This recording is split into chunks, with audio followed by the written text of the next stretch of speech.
महाकाल की काली। काली का अर्थ है समय और काल।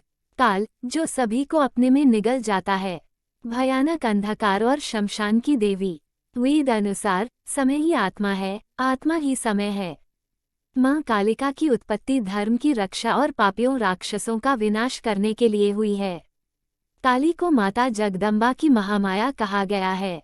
मां ने सती और पार्वती के रूप में जन्म लिया था। सती रूप में ही उन्होंने 10 महाविद्याओं के माध्यम से अपने 10 जन्मों की शिव को झांकी दिखा दी थी। नाम माता कालिका। शस्त्र त्रिशूल और तलवार। वार शुक्रवार। दिन अमावस्या। ग्रंथ कालिका पुराण। मंत्र ओम ह्रीं श्रीं क्रीं परमेश्वरी कालिके स्वाहा। दुर्गा का एक रूप माता कालिका 10 महाविद्याओं में से एक। मां काली के 4 रूप हैं, दक्षिणा काली, शमशान काली, मात काली और महाकाली।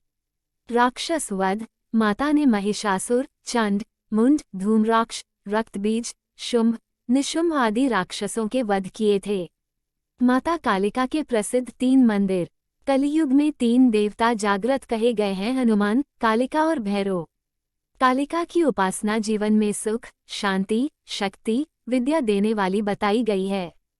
मां कालिका की भक्ति का प्रभाव व्यवहारिक जीवन में मानसिक, शारीरिक और सांसारिक बुराइयों के अंत के रूप में दिखाई देता है, जिससे किसी भी इंसान के तनाव, भय और कलह का नाश हो जाता है। हिंदू धर्म में सबसे जागृत देवी है मां कालिका। मां कालिका को खासतौर पर बंगाल और असम में पूजा जाता है। काली शब्द का अर्थ काल और काले रंग से है। काल का अर्थ समय। मां काली को देवी दुर्गा की 10 महाविद्याओं में से एक माना जाता है।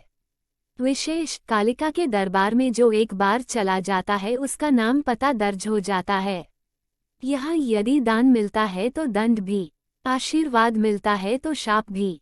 यदि आप कालिका के दरबार में जो भी वादा करने आए उसे पूरा जरूर करें।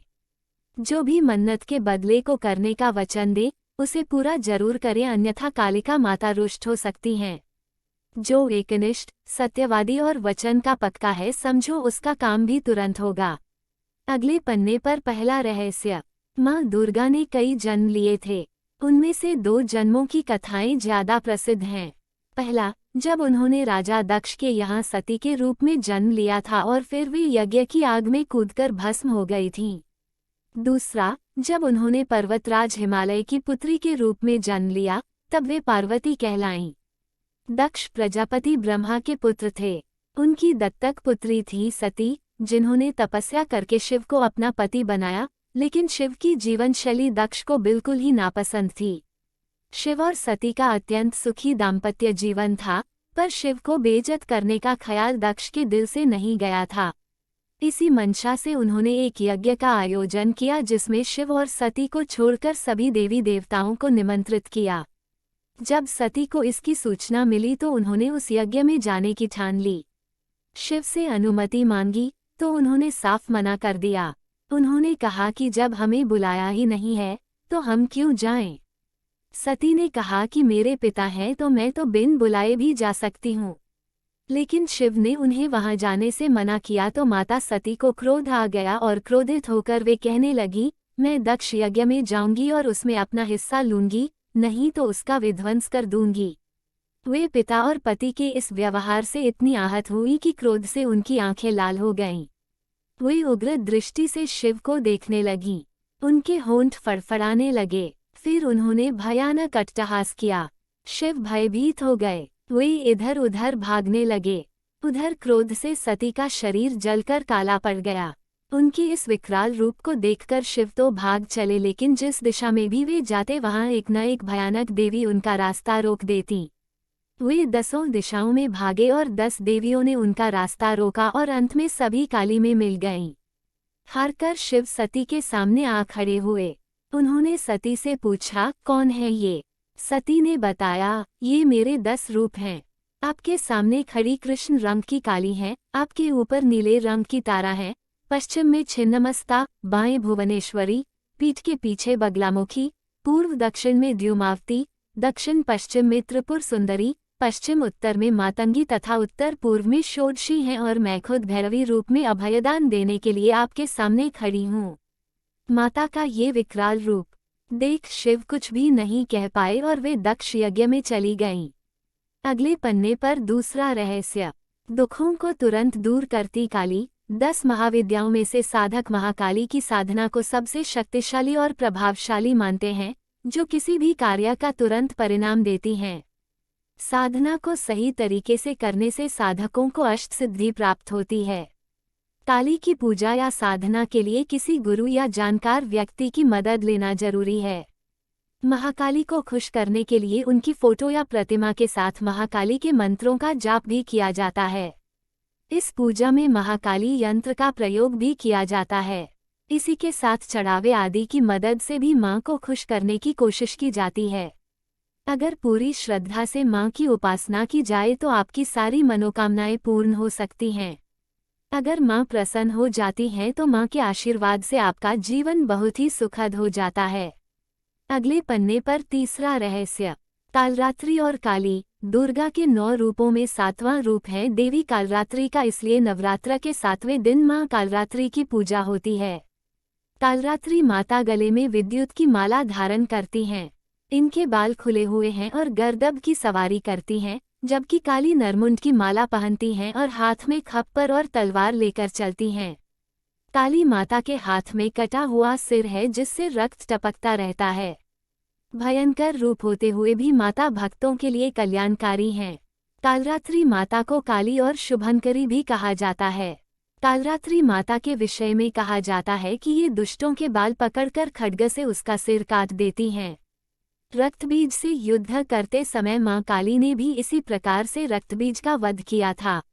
अगले पन्ने पर चौथा रहस्य। जीवन रक्षक मां काली। माता काली की पूजा या भक्ति करने वालों को माता सभी तरह से निर्भीक और सुखी बना देती हैं। वे अपने भक्तों को सभी तरह की परेशानियों से बचाती हैं। तारांकन लंबे समय से चली आ रही बीमारी दूर हो जाती हैं। तारांकन ऐसी बीमारियां जिनका इलाज संभव नहीं है, वह भी काली की पूजा से समाप्त हो जाती हैं। तारांकन काली के पूजक पर काले जादू, टोने टोटकों का प्रभाव नहीं पड़ता। तारांकन हर तरह की बुरी आत्माओं से माता काली रक्षा करती हैं। तारांकन कर्ज से छुटकारा दिलाती हैं। तारांकन बिजनेस आदि में आ रही परेशानियों को दूर करती हैं। तारांकन जीवन साथी या किसी खास मित्र से संबंधों में आ रहे तनाव को दूर करती हैं। तारांकन बेरोजगारी, करियर या शिक्षा में असफलता को दूर करती हैं। तारांकन कारोबार में लाभ और नौकरी में प्रमोशन दिलाती हैं। तारांकन हर रोज कोई न कोई नई मुसीबत खड़ी होती हो तो काली इस तरह की घटनाएं भी रोक देती हैं। तारांकन शनि राहु की महादशा या अंतरदशा, शनि की 7.5, शनि का ढैया आदि सभी से काली रक्षा करती हैं। पितृदोष और कालसर्प दोष जैसे दोषों को दूर करती हैं। अगले पन्ने पर 5वां रहस्य। कालिका का यह अचूक मंत्र है। इससे माता जल्द से सुन लेती हैं, लेकिन आपको इसके लिए सावधान रहने की जरूरत है। आजमाने के लिए मंत्र का इस्तेमाल न करें। यदि आप काली के भक्त हैं तो ही करें। मंत्र। ओम नमो काली कंकाली महाकाली मुख सुंदर जिह्वा वाली। 4 वीर भैरव 84, 4 बत्ती पूजूं पाने मिठाई। अब बोलो काली की दुहाई। इस मंत्र का प्रतिदिन 108 बार जाप करने से आर्थिक लाभ मिलता है। इससे धन संबंधित परेशानी दूर हो जाती है। माता काली की कृपा से सब काम संभव हो जाते हैं। 15 दिन में एक बार किसी भी मंगलवार या शुक्रवार के दिन काली माता को मीठा पान व मिठाई का भोग लगाते रहें। अगले पन्ने पर छठा रहस्य। रक्त बीज का वध। ब्रह्मा जी के शरीर से ब्राह्मी, विष्णु से वैष्णवी, महेश से महेश्वरी और अंबिका से चंडिका प्रकट हुई। पल भर में सारा आकाश असंख्य देवियों से आच्छादित हो उठा। ब्राह्मणी ने अपने कमंडल से जल छिड़का जिससे राक्षस तेजहीन होने लगे। वैष्णवी अपने चक्र, महेश्वरी अपने त्रिशूल से, इंद्राणी वज्र से और सभी देवियां अपने अपने आयुधों से आक्रमण कर रही थीं। राक्षस सेना भागने लगी। तब रक्तबीज ने राक्षसों को धिक्कारा कि वे स्त्रियों से डरकर भाग रहे हैं। रक्तबीज हमला करने आया तो इंद्राणी ने उस पर शक्ति चलाई जिससे उसका सर कट गया और रक्त भूमि पर गिरा। किंतु पूर्व वरदान के प्रभाव से उस रक्त से फिर एक रक्तबीज उठ खड़ा हुआ और अट्टहास करने लगा। जैसे ही शक्तियां उसे मारती, उसके रक्त से और असुर उठ खड़े होते। जल्द ही असंख्य रक्तबीज सब और दिखने लगे। माँ चंडिका ने श्रीकाली से कहा कि इसका रक्त भूमि पर गिरने से रोकना होगा, जिससे और रक्तबीज न जन्मे। देवी काली ने कहा कि आप सब इन्हें मारें, मैं एक बूंद रक्त भी भूमि पर न पड़ने दूंगी। और ऐसा ही हुआ भी। जल्द ही सारे नए रक्तबीज युद्ध में मारे गए। तब रक्तबीज समझ गया कि काली उसे पुनर्जीवित नहीं होने दे रही है, तो वह चंडिका को मारने दौड़ा। तब चंडिका ने उसे मार दिया और काली ने रक्त को भूमि पर न गिरने दिया। देवता चंडिका की जय जयकार करने लगे। अगले पन्ने पर 7वां रहस्य, महाकाली की उत्पत्ति कथा। श्रीमार्कंडेय पुराण एवं श्री दुर्गा सप्तशती के अनुसार काली माँ की उत्पत्ति जगत जननी माँ अम्बा के ललाट से हुई थी। कथा के अनुसार शुंभ निशुंभ दैत्यों के आतंक का प्रकोप इस कदर बढ़ चुका था कि उन्होंने अपने बल, छल एवं महाबली असुरों द्वारा देवराज इंद्र सहित अन्य समस्त देवतागणों को निष्कासित कर स्वयं उनके स्थान पर आकर उन्हें प्राणक्षा हेतु भटकने के लिए छोड़ दिया। दैत्यों द्वारा आतंकित देवों को ध्यान आया कि महिषासुर के इंद्रपुरी पर अधिकार कर लिया है, तब दुर्गा ने ही उनकी मदद की थी। तब वे सभी दुर्गा का आह्वान करने लगे। उनके इस प्रकार आह्वान से देवी प्रकट हुई एवं शुंभ निशुंभ के अति शक्तिशाली असुर चंड तथा मुंड दोनों का एक घमासान युद्ध में नाश कर दिया। चंड मुंड के इस प्रकार मारे जाने एवं अपनी बहुत सारी सेना का संहार हो जाने पर दैत्यराज शुंभ ने अत्यधिक क्रोधित होकर अपनी संपूर्ण सेना को युद्ध में जाने की आज्ञा दी तथा कहा कि आज 86 उदायुध नामक दैत्य सेनापति एवं कंबू दैत्य के 84 सेनानायक अपनी वाहिनी से घिरे युद्ध के लिए प्रस्थान करें। कोटिवीर्य कुल के 50, धौम्र कुल के 100 असुर सेनापति मेरे आदेश पर सेना एवं कालक, दौरहृद, मौर्य व कालकेय असुरों सहित युद्ध के लिए कूच करें। अत्यंत क्रूर दुष्टाचारी असुर राज शुंभ अपने 7 सहस्र असुरों वाली महासेना लेकर चल पड़ा। उसकी भयानक दैत्य सेना को युद्धस्थल में आता देखकर देवी ने अपने धनुष से ऐसी टंकार दी कि उसकी आवाज से आकाश व समस्त पृथ्वी गूंज उठी। पहाड़ों में दरारें पड़ गईं। देवी के सिंह ने भी दहाड़ना प्रारंभ किया। फिर जगदम्बिका ने घंटे के स्वर से उस आवाज को दुगना बढ़ा दिया। धनुष, सिंह एवं घंटे की ध्वनि से समस्त दिशाएं गूंज उठीं। भयंकर नाद को सुनकर असुर सेना ने देवी के सिंह को और मां काली को चारों ओर से घेर लिया। तदनंतर असुरों के संहार एवं देवगणों के कष्ट निवारण हेतु परमपिता ब्रह्माजी, विष्णु, महेश, कार्तिकेय, इंद्रादि देवों की शक्तियों ने रूप धारण कर लिए एवं समस्त देवों के शरीर से अनंत शक्तियां निकलकर अपने पराक्रम एवं बल के साथ मां दुर्गा के पास पहुंचीं। तत्पश्चात समस्त शक्तियों से घिरे शिवजी ने देवी जगदम्बा से कहा, मेरी प्रसन्नता हेतु तुम इस समस्त दानव दलों का सर्वनाश करो। तब देवी जगदम्बा के शरीर से भयानक उग्र रूप धारण किए चंडिका देवी शक्ति रूप में प्रकट हुईं।